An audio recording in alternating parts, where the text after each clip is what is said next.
being here today. And on behalf of my country, on behalf of my province, on behalf of my government in Punjab, and my delegation, I want to thank you profusely for your hospitality, for the time that you've given us today, and for hosting us.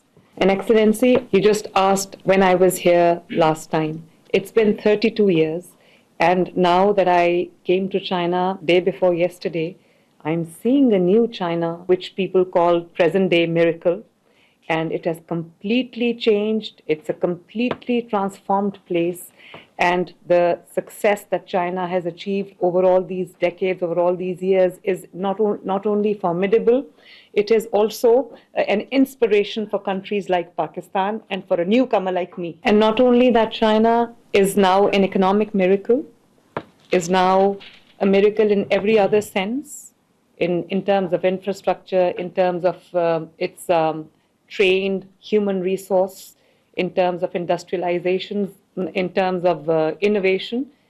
But I think China is now also a miracle in curbing the pollution, in smog mitigation, in smog eradication, and the steps that China has taken. Not only an inspiration for us to learn from, but I must also commend Mr. Minister, His Excellency the Minister sitting here.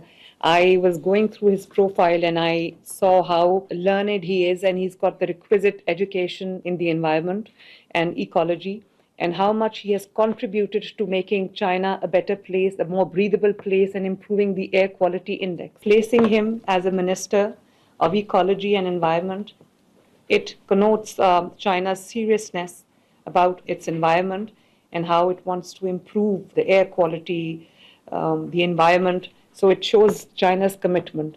And also, I want to mention here that President Xi's philosophy of shared destiny.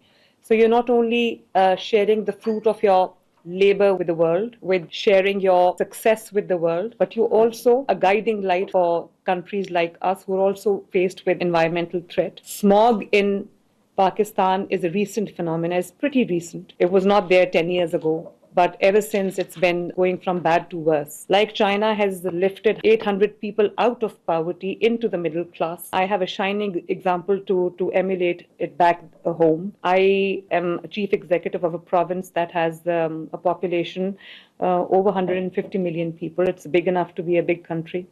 And we have our own set of challenges. Environment is one of them. I want to make Punjab into an economically viable, into a social welfare province where all the people, citizens of Punjab, have a sense of participation and have a sense of being looked after by the state and become the stakeholders. I'm also completely and absolutely committed to making Punjab into a climate resilient Punjab. And following in the footsteps of China, I have also striven to not only improve the environment, but also I've placed a person in the ministry as a minister of environment, the dynamic lady sitting on my left, who is very, very passionate about improving the environment, dealing with the environment-related issues, and she's very fervently and passionately following each and everything on minute to minute basis, daily basis, and the steps that she's taken, the agenda that she's following is very encouraging. I don't know what to put it down to, but usually in Pakistan, some 120 days are smog ridden. We are surrounded in thick smog. But this time we have taken, obviously it's not something which happens overnight. So we have a short-term plan in place, we have a medium-term plan in place, and we also have a long-term plan in place. And there's nothing that improves environment over time, as China knows, because China's set the bar high, and China's been at it since 2018. I know that because I went to the Blue Tech Clean Air Alliance that day, and I had a chance to exchange views with them and learn from what China has achieved over time. But the smog has literally disappeared in a few days' time, and I don't know what to put it down to, because there must be something behind it.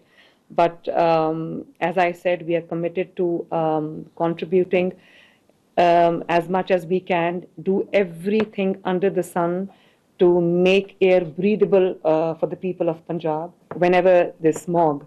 We have to shut the schools down. We have to shut the industry down. Everything comes to a grinding halt. Everything comes to a standstill. And obviously, it is for the betterment of the people. But it does take a toll on your economy, on people's health, and the day-to-day affairs. So there is a complete plan that is in place, which is environmental conservation, biodiversity conservation, sustainable development, and most critical areas where we are working on daily basis is air pollution, improving the air quality standards, and eradicating smog. And since assuming office in end of February, I have not only dealt with this problem on day-to-day basis, but I have given a complete, comprehensive, and an overarching first ever smog mitigation action plan, which is multi-sectoral, includes the steps taken in agriculture, transport, and industry. In agriculture, we are going big on mechanization, on replacing the old manual methods, stubble burning, and burning the remains of the crops that contribute to smog in a big way. So we are mechanizing everything, replacing the old machinery with machinery like super seeders. And in transport, we are introducing Pakistan's first ever electric vehicle policy, where we are gradually and slowly, as China is already implementing, moving towards electric vehicles. And we are very, very particular on vehicle fitness certification, vehicle emission certification. And then in the industry, we are monitoring the industry in real time through the environmental control systems and also dashboards. So mapping all the industry in real time. And also, as China did, again, following in the footsteps, we're taking the industry out of the cities to give people a more nicer, cleaner air to breathe. Excellency's personal interest, his area of interest, his area of expertise is biodiversity conservation, wildlife protection. And we are here to learn from the lessons, the tests that China has passed in flying colors, learn from your experiences, learn from your combat pollution and smog. We're here to learn, and I would request Excellency the Minister to take it forward from here, and I want some tangible results to come out of this meeting so that people of Punjab can also benefit from your experiences, from the lessons that you've learned over time, from the expertise that you've developed in the past few years.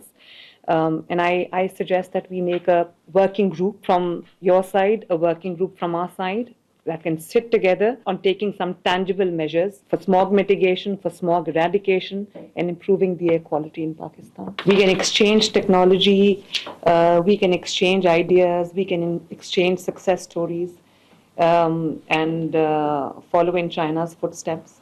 We're also working on renewable energy, on clean energy, on green technology.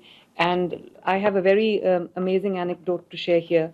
When we entered China, I don't know which far-flung place it was, but from the windows of the plane, I looked down and I saw vast, expansive wind corridors, and I saw the machinery there. It was like a God-forsaken place, but using every inch of the land available to you. So I was really impressed. So this is what we are trying to do. I'm also investing hugely in solar energy. And just before embarking on this visit to China, we have opened applications for solar panels. We are doing joint ventures with Chinese companies. And because people are bogged down by the increasing energy costs, and it does affect industry and the household equally. So we are introducing, I want to go big on solar, clean energy, green energy, and wind energy. so that, everything that we do makes the environment safer. And lastly, I know I've taken a lot of time, I've spoken too much, I would want to hear from His Excellency, but I suggest a Beijing Punjab working group, as I suggested earlier, that does knowledge sharing, policy formulation, policy coordination, technology transfer, capacity building, data sharing, emission reduction strategies, green urban planning, green energy, and e-transport.